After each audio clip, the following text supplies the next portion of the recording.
Hello friends, good morning. Welcome back to my channel. আশা করছি তোমরা সবাই ভালো আছো, আমিও ভালো আছি। আমি ময়ূরী, আমার একটা নতুন ভিডিওতে তোমাদের সবাইকে স্বাগত। তো আজ আমাদের পাড়ায় রবীন্দ্র জয়ন্তী উপলক্ষে একটা প্রোগ্রাম আছে, তো সেখানেই আমি নাচ করব। তো সেই জন্য সকাল থেকে চলছে তোড়জোড় বলতে মাহিকে এখন খাইয়ে টাইয়ে নিচ্ছি। আর আমার রয়েছে ডান্স কম্পিটিশন, তো সেই জন্য একটু প্র্যাকটিসও করতে হবে। তো ছোট একটা ব্লগ তোমাদের সাথে শেয়ার করছি, দেখতে থাকো ভিডিওটা।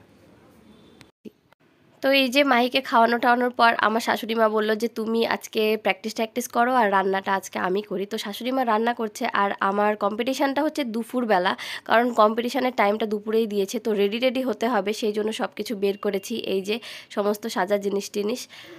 তো এই যে আমি মোটামুটি রেডি। এখন বাজে দুপুর 1:30টার মতো। আর তোমাদের দাদাভাই আজকে ছুটি নিয়েছে, অফিসে যায়নি, কারণ আমার নাচের কম্পিটিশান আছে, সেই জন্যই ছুটি নিয়েছে। তো যাই হোক, এই যে রেডি হলাম।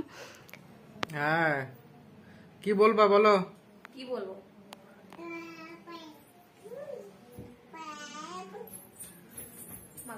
আজকে রবীন্দ্র জয়ন্তীতে পাড়ার প্রোগ্রামে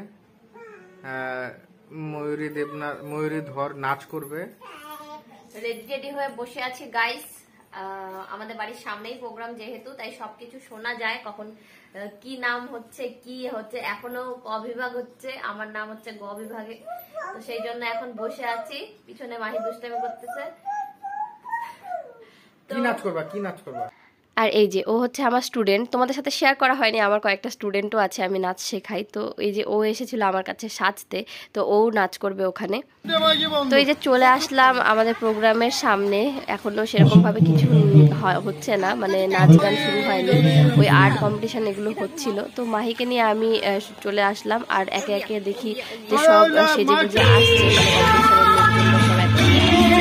তো কেমন যেন নার্ভাস লাগছিল, কারণ অনেক দিন ধরে কোনো নাচ করা হয় না, কেমন যেন একটা নার্ভাসনেস লাগছিল। তো এই যে প্রোগ্রাম মোটামুটি শুরু হয়ে গেছে, আর প্রোগ্রাম হতে হতে কিন্তু বিকেল গড়িয়ে সন্ধ্যাই হয়ে গেল। খুবই সুন্দর রবীন্দ্রসঙ্গীতগুলো বাজছিল, কিন্তু মিউট করে দিতে হলো, কারণ কপিরাইট ক্লেম চলে আসবে। আর এই যে এটা আমার ডান্সের গানটাও আমি মিউট করেই দিলাম, দিয়ে ভয়েস ওভার দিয়ে তোমাদের সাথে কথা বলছি, কারণ এর আগের বছরের ভিডিওটাতেও সুন্দর একটা রবীন্দ্রসঙ্গীত বাজছিল। তো সেই কারণে কপিরাইট ক্লেম চলে আসে আমার ভিডিওটাতে। তো কি আর করা যাবে, সেই জন্য আমি এই গানটাকে মিউট করে দিতে হলো। তো অনেক দিন পর শ্বশুরবাড়ি পাড়ার প্রোগ্রামে একটা নাচ করলাম, ভীষণই নার্ভাস লাগছিল, কারণ সবাই আমার দিকে চেয়ে বসেছিল যে কেমন নাচ করবে কি না কি, এরকম একটা ব্যাপার। তার উপরে আমি আবার নাচ শেখাই, সেখানে যদি আমি সেরকম ভালো একটা নাচ করতে না পারি, তাহলে আমার নিজের কাছেই ভালো লাগতো না। তো জানি না কেমন হয়েছে নাচটা, তোমরাই জানিও কমেন্ট করে। অবশ্য তোমরা বুঝতেও পারছো না যে আমি কি গানে নাচছি আর কেমন লাগছে।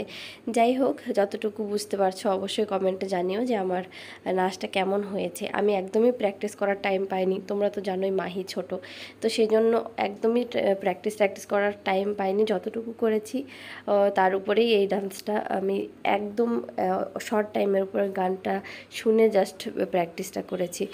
তো কেমন হয়েছে অবশ্যই কমেন্টে জানিও।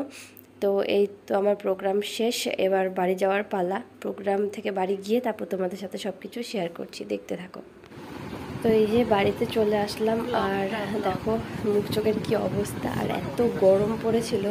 তো এবার একটু ফ্রেশ হই, আর ফ্রেশ হওয়ার আগেই মাহিকে ঘুম পাড়িয়ে নিলাম, কারণ মাহিকে অনেকক্ষণ ধরে ঘুম পাড়ায়নি, দুপুরেও ও ঘুমায়নি, তো ঘুম পেয়ে গেছিলো। আর দেখো আমার এইখানের অবস্থা, সব লন্ডভন্ড অবস্থায়। এগুলো এখন সব গোছাতে হবে, আর মাহিকে তো খাইয়ে ঘুম পাড়িয়ে দিয়েছি, তো এখন আস্তে আস্তে সব আমি করবো। তো মেকআপ টেকআপ তুলতে তোমাদের দাদাভাইয়ের সাথে এগুলোই গল্প করছিলাম, যে একদম প্র্যাকটিস না করে কীভাবে যে মানুষ ডান্স করতে পারে, সেটা আমি স্টেজে করেছি একদম ডিরেক্ট প্র্যাকটিস। তো এই যাই হোক, এই আর কি। কাল রাতে শরীরটা এতটাই টায়ার্ড ছিল যে ভিডিওটা কন্টিনিউ করতেই পারিনি। তো যাই হোক, আর এটাও দেখানো হয়নি। এই যে দেখো, আমি ওই প্রোগ্রামে কালকে ফার্স্ট হয়েছি, মানে আমার গ বিভাগে আমি ফার্স্ট হয়েছি। ভীষণই ভালো লাগছে, কারণ শ্বশুরবাড়িতে আসার পর নাচ করে এটাই আমার প্রথম প্রাইজ। তো আজকের এই ভিডিওটা এখানে এন্ড করছি। ভিডিওটা কেমন লাগলো অবশ্যই কমেন্টে জানিও, ভালো লাগলে অবশ্যই একটা লাইক করে দিও।